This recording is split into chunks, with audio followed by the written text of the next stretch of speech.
Well, good morning, Jesus. Yes, it's me again. But I didn't call this time to get forgiveness for my sin. I called to talk to Mama, and I know she's there with you. If there's a phone in heaven, then Jesus put me through. And give me one more chance to tell her that I love her. Oh, let me hear her sweet voice one more time, for I want her to know how much I'm thinking of her. If there's a phone in heaven, put my mama on the line. All those things I should have told her while I still had the chance. But one day, Lord, you took her with no warning in advance. And I'm begging now, please give me one last opportunity. If there's a phone in heaven, let my mama talk to me. And give me one more chance to tell her that I love her. Oh, let me hear her sweet voice one more time, for I want her to know how much I'm thinking of her. If there's a phone in heaven, put my mama on the line. Yes, if there's a phone in heaven, put my mama on the line.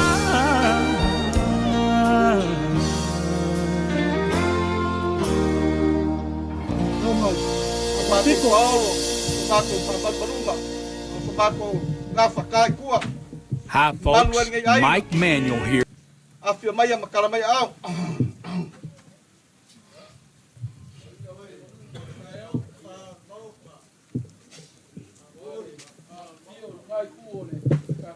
Afia ngai kuor ka kuinga ngai kaya fou ka muia. Yo, famau. Ya, mare. Sa ka kuinga ka pau. Ya, famau. Se foi falu por confiar ka kuinga. Ngai kaya muia malo le soifua. Ya, mau. Ai. Mau ni ka fou. Soifua mau malangi ma.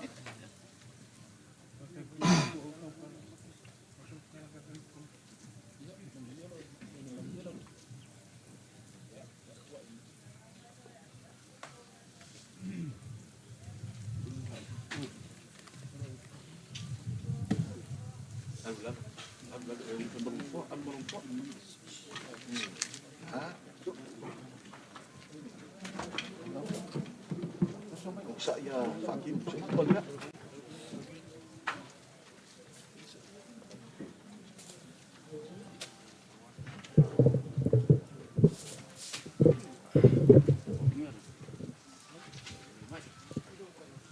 Mangakwal ngai kayao le au le koe. Ala le ngasu ma le whainakar kayao ngai. lea e whamarumalu mai le ngai aso. Ai alofa aku le kako ainga. Mga kulea. Inga ua. Usupo lava malia le makakala. La malia le kinga Yesu. E asi le kunga mau. O sakia. Peikai na la abe le keu funga la au. Mga kulea le afambo mua. Le lau la au. O nga mawai le kako upo le so. La kamu fayaku. Lau la au ringa ikor kako ainga.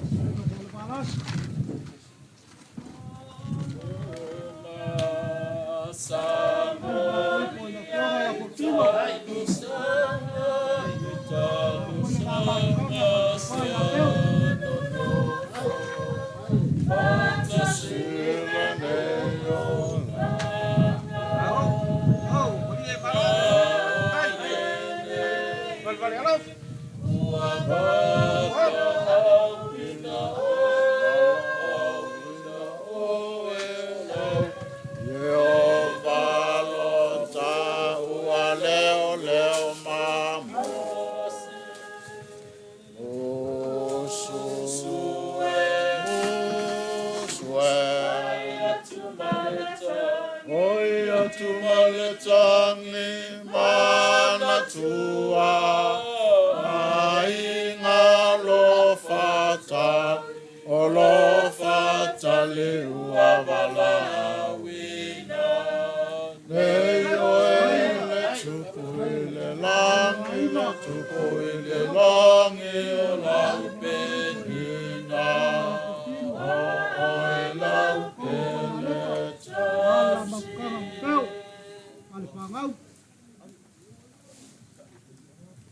ya ngako leua mau ku aku le lau la au ai u fikai aku le ia lea o le malo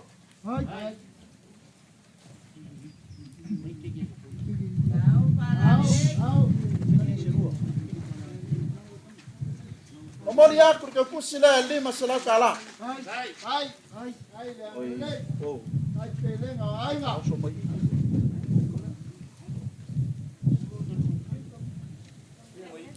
ole fangua kangaka malonga fau kama ole puke malonga uke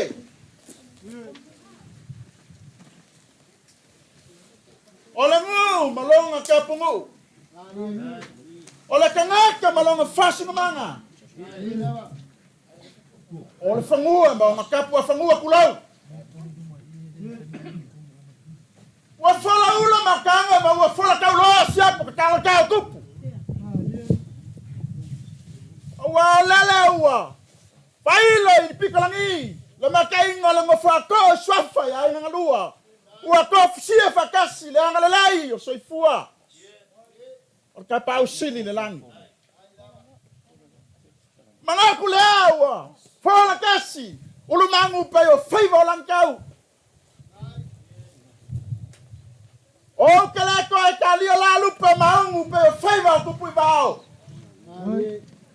o pai e faiva sal ka ko ai no ka koko e o ya isi fam kalang o sa ma le mau le ma faiva ma suis ka ka singa yoka po singa pasi kai pusi ka bao fai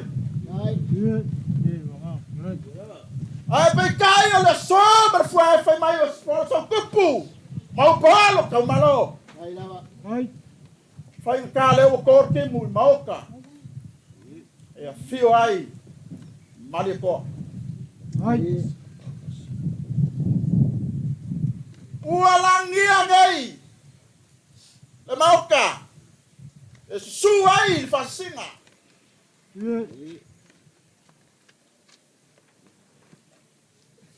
lau sunga mali ko lau falanga fololoa malong fa vai la lo fa lo ya samoa a fio mai mo wala bao na ina samo wala bao a fio mai ma kuai o famosili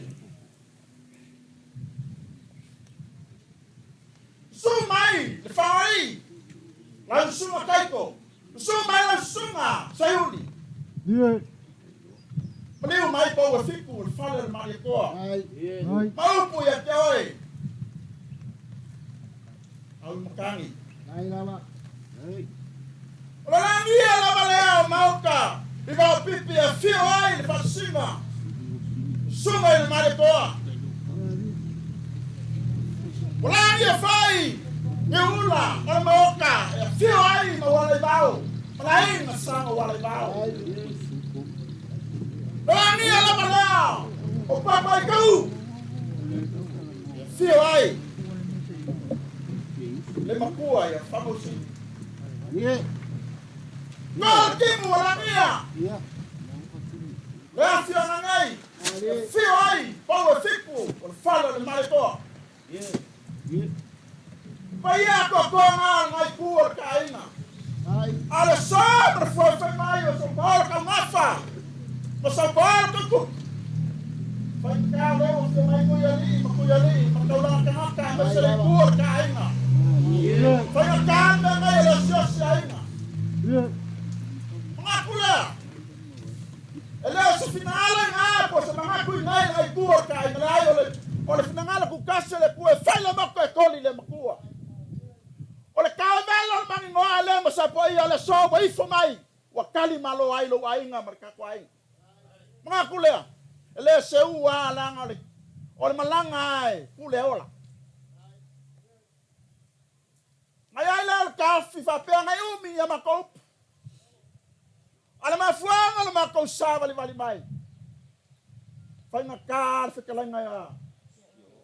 Yoa. Peolo ko pale fe ngai. Mga kulea.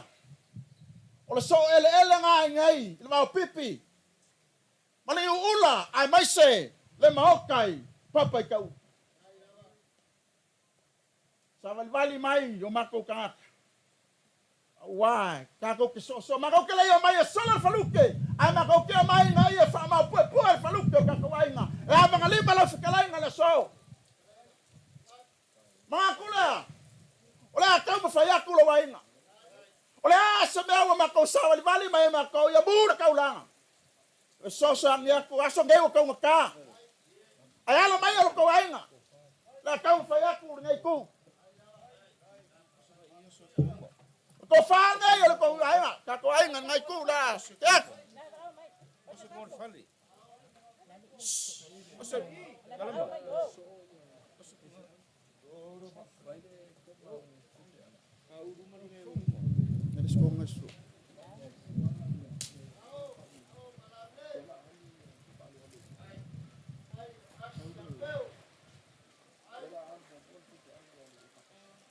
Mga kulea. Ya ile fa fengai ngolo ko pale fengai. Kai o so ngai o le so. Ko fa le. Sungal fa fengai.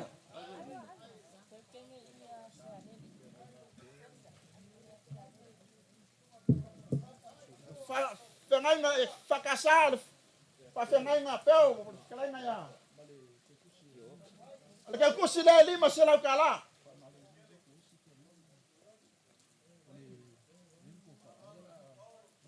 O malu aku ngai kuar kaina. La ka ko al par palo malo. Ola escofa ale a. Fa ka kusi aku isi fa fengai no ka komo. Ai fa ma kisi. Lua sela kala. Fa fengai no ka koliko. Fa penga lua sela kala. E kala sia lau paya sa na kain mabonga. Lua sa lau kala. O paya sa basili lang abanguya yo ay namangu. Eyo chi. Iya, lua sa lau kala.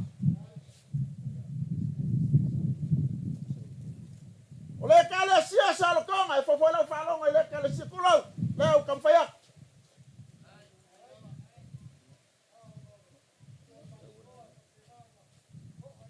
Mai kawakur ka ko kaya ngai du ngalua.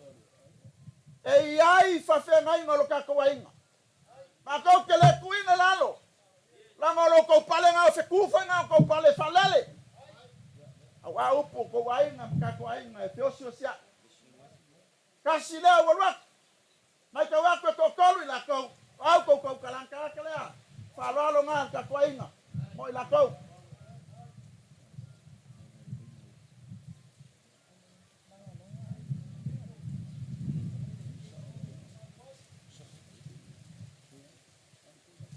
Ia. Pamaluluak. Kau mawhai plamar ka kuainga. O sao leo kuainga. O whanga o prak, o whaaku prak. Whamosini. Whamau. Awa waku. Kou whalal. Ka leo sio ka pau e whanka malu ai o ka kuainga. Ngā wa maukuak.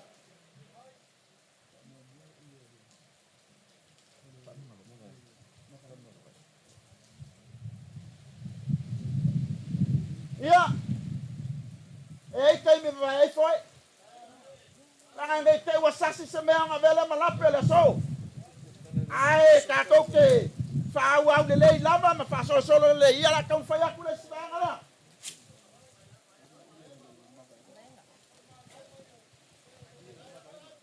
Ole ia le ngai. Ole ia sa wafa. Ma moe moka ki oa. Ole pulu ma le ua sa kia isa. Whainga ka. Le whengainga. Ale ki oa langa. Ia malau kou. Kangaka. Le avaku le ia lea e mawai ai. Kia oa malonga kausi. E ki ngā ia leka. Ia le awhionga fo i ki a kong.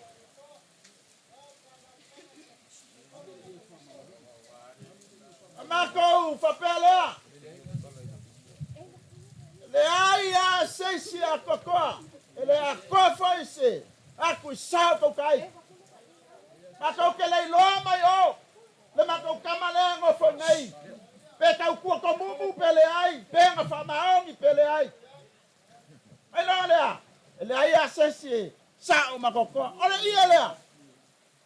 Mangalo ai se a fai sa ami ole leia a fai sa ami o pualo ko ba kau fa mangalo ai lo mako kanaka kalai mai ki oa fa ka ole pau kilo ai ko yo le ile la la kum ko yo le vanga fe kalai mo ko ki oa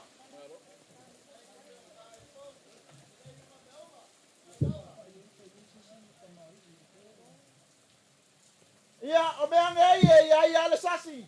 Ia kei walu lor ma ko sa o yai kamali o ka ko ai ngolo lala mai le maua.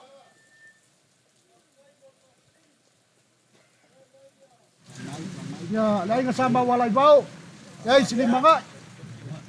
Kala yo ya. O walai ba. Ko fia pa ko mole. Upale ala. Ngau sili mga ya ko kasi. Ya.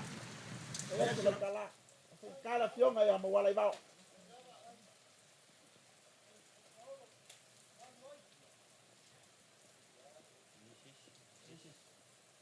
Seis kemari. Yo mangaku ale so. Kele a fainga. Ai a swinga nga ko ke suyai. Pei kai ole so. Ole faluke a solo ele me fai nga ko fama popo. A se konga ka u fai aku. E a mga lima ai lo fkalai nga ko ole so. O ia le malo ka kia nga walau. Tau fa aswas. Malau wanga fekalai le so.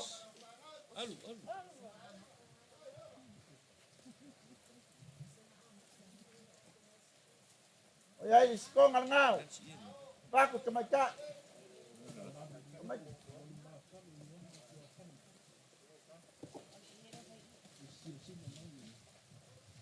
Vai maruru aku. Ia e fia fai mesili au puli mar kamalo ai mo fale foi mo anga ko papa. Ko ngalanga ka ko ai. Ale ia la. E au ia ile fa lo alonga.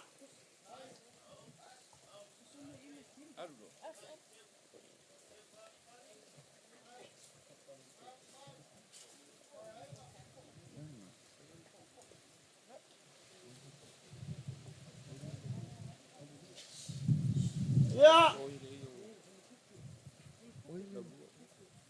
Ai au aku le maku selengi dia. 5 sekala. Kasi ngawalwak. Lua kenya ulelay ngawalwak. Kolu mangsinga ulelay ngawalwak. Fa 5 mangaya.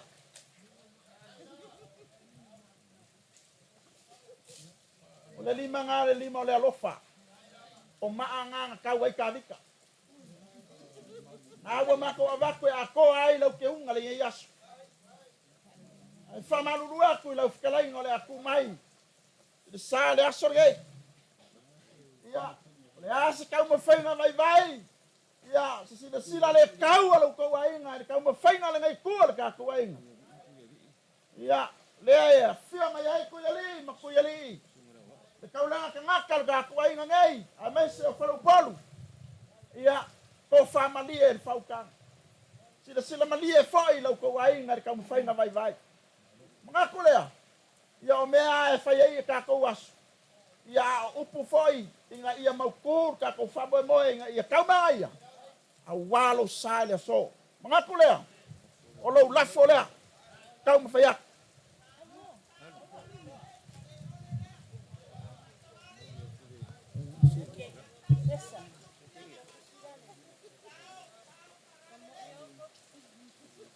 ya boli aku lo lafo le 5 selau kala. A ver, Coco.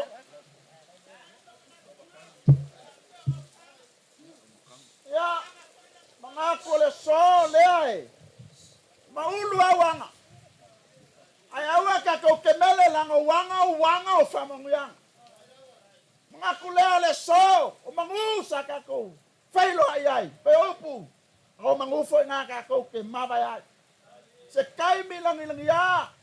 Ya, kafiaole.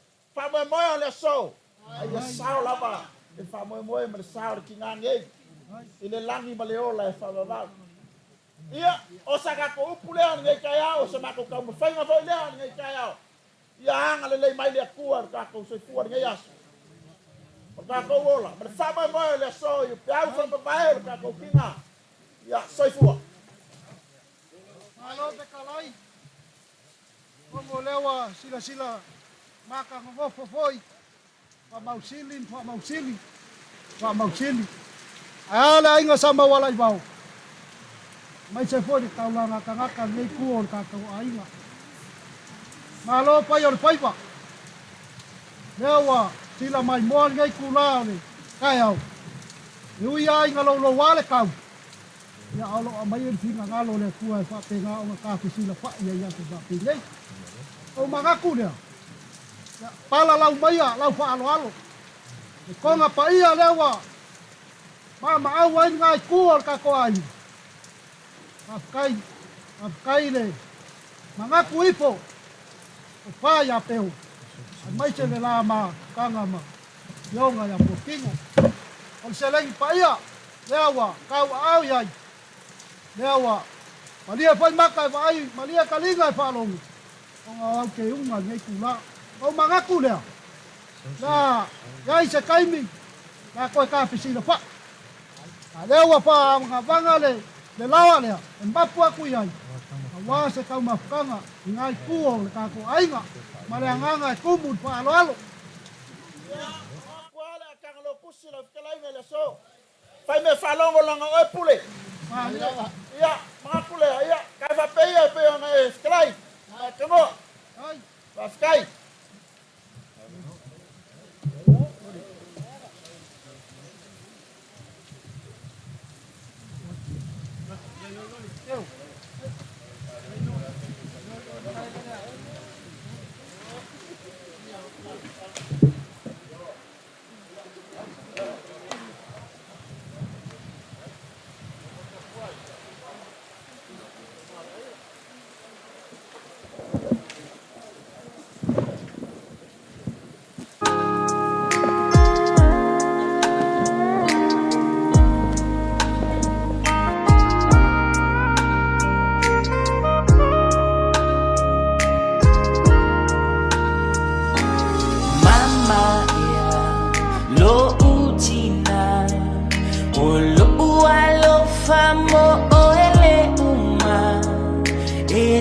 mau pia se ia I ulo uola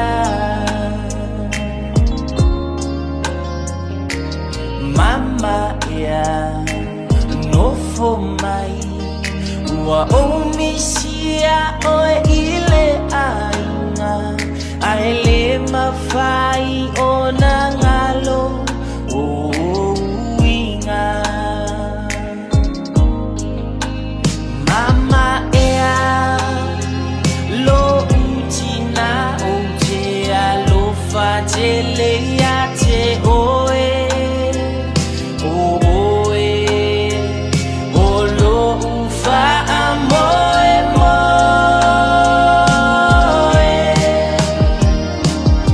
aluia o lau malanga mapu ile langi lo sanu moni ta feilo a I se a soile si itianga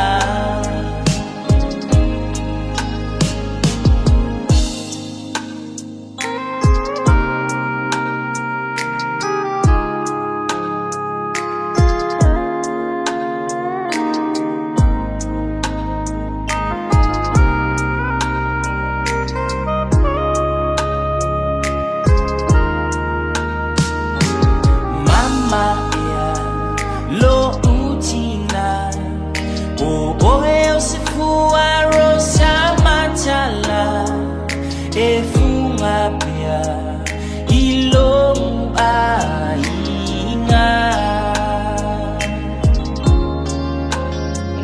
o inga tau sa afia maloa lo fai so o se tangata ua fai mamoli mau ilo uolanga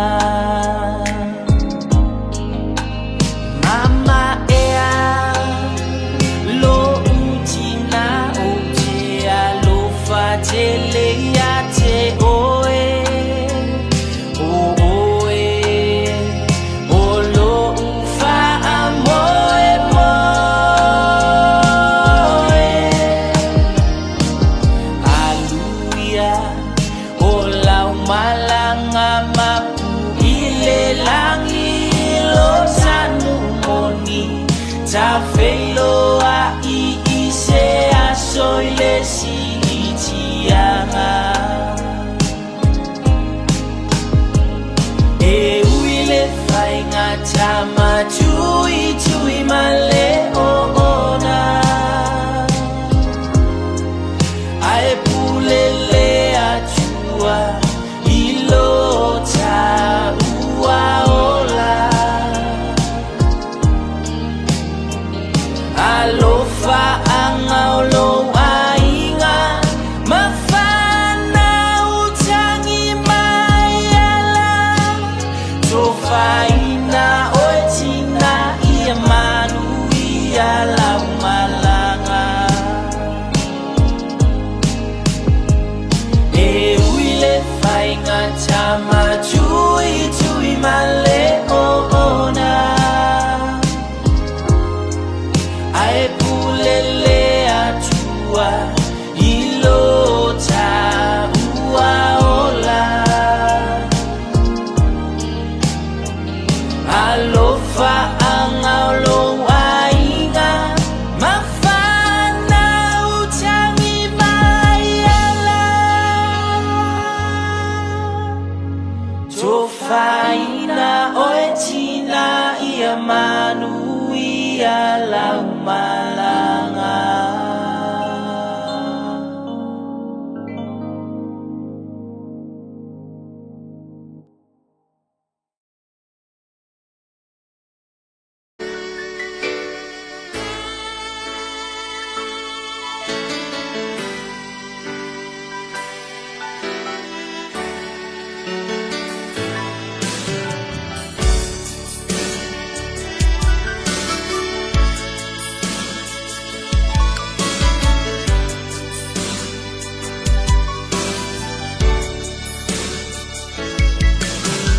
Mama ela utina